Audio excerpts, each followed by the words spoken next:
हरेक नेपाली दर्शकको लागि मौलिक मुभी एकदमै चासोको विषय हो। पक्कै पनि मौलिक मुभी भनिसके पछाडि जो कसैलाई सिनेमा हेर्न मन लाग्छ नै। पक्कै हजुरलाई पनि एकदमै मौलिक फिल्म चाहिँ हेर्न रुचि छ भने पछिल्लो समय योभन्दा अगाडि पनि एकदमै हिट भइसकेको मौलिक मुभी जुन चाहिँ लिम्बू समुदायको संस्कृतिको आधारमा बनाएको चलचित्र जारी जुन छ, जारी चलचित्र एकदमै सुपरहिट भएको थियो। जारी चलचित्र हिट भइसके पछाडि निर्देशक उपेन्द्र सुब्बाले एकदमै वाहवाही कमाएको थियो। चलचित्र जारीका नायिका मिरुना मगरले पनि पछाडि फर्केर हेर्नु परेन।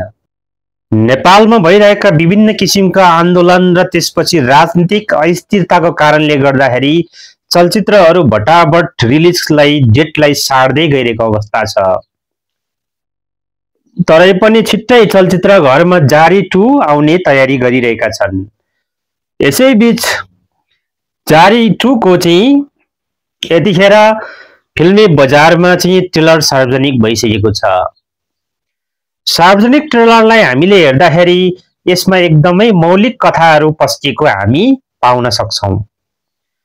जारी चलचित्रमा अन्तिममा जुन किसिमको संयोगन्त देखाएको छ, अर्थात् नायक अभिनेता दयाङ राई र मिरुना मगर चाहिँ अन्तिममा मिलन भइसके पछाडि उनीहरूको चाहिँ सन्तान पनि प्राप्त भएको अन्तिम दृश्य हामीले हेरेका थियौं। जारी 2 मा यतिखेर भने ती सन्तान हुर्किसकेको अवस्था छ। तैपनि दयाङ राईलाई यो चलचित्रमा लिम्बू संस्कार अनुसार विभिन्न किसिमका पालम गाउने, त्यसैगरी विभिन्न किसिमका जात्रामा चाहिँ अब रमाइलो गर्दै हिँड्ने, पालम गाउनको लागि जाँदाखेरि यदि जित भयो भने नयाँ जोडीको रूपमा आउन सक्ने पनि हामी अनुमान लगाउन सक्छौं।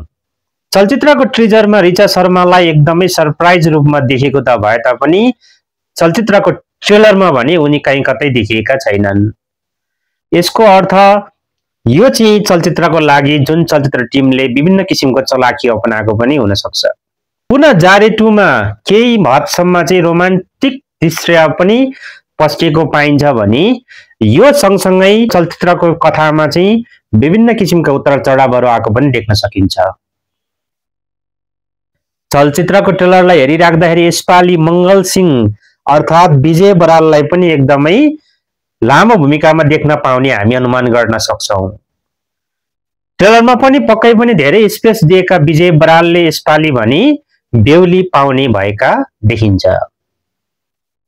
बेहुली पाइसकेपछि पनि असन्तुष्टि रहेका विजय बराललाई यो कथाको चलचित्रमा एकदमै रोमाञ्चक ढंगले देखाएको हामी देख्न सक्छौं।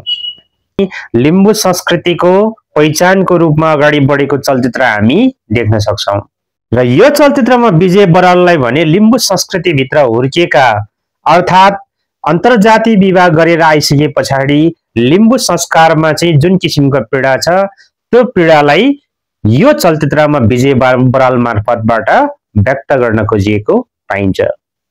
बजारमा जारी 2 ले विभिन्न लामो समयदेखि लिएर चाहिँ प्रमोसन गरिरहेको हामी देख्न सक्छौं।